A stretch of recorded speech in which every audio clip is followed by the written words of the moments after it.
The main purpose of the United Nations is to build up a world without war, a world based on the cooperation of nations and peoples. It is merely a world where war is kept in check by a balancing of armed forces. It is much deeper than that. It is a world from which the major causes of war have been removed and social structures built up which further peaceful cooperation within a nation as well as between nations. In the preamble of the Constitution of the UNESCO, it is stated that war begins in the minds of men. That is essentially true, and ultimately it is necessary to bring about the change in our minds and to remove fears and apprehensions, hatreds, and suspicion. Disarmament is a part of this process, for it will create an atmosphere of cooperation.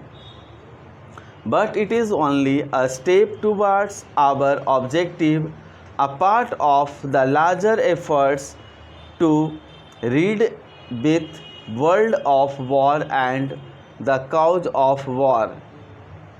In the present context, however, disarmament assumes a very special importance for us, overriding all other issues. For many years past, there have been talks on disarmament, and some progress has undoubtedly been made insofar as the plans and proposals are concerned. Still, we find that the race of armaments continues, as also the efforts to invent even more powerful engines of destruction.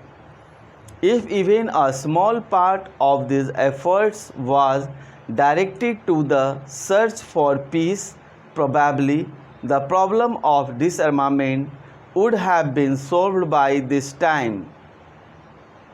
Apart from the moral imperative of peace, every practical consideration leads us to that conclusion. For, as everyone knows, the choice today in this nuclear age is one of utter annihilation and destruction of civilization, or of some way to have peaceful coexistence between nations. There is no middle way. If war is an abomination and an ultimate crime which has to be avoided, we must fashion our minds and policies accordingly. There may be risk, but the greatest risk is to allow the present dangerous drift to continue. In order to achieve peace, we have to develop a climate of peace and tolerance, and to avoid speech and action which tend to increase fear and hatred. And at the present, it may not be possible to reach full disarmament in one step, though every step would be conditioned to that end.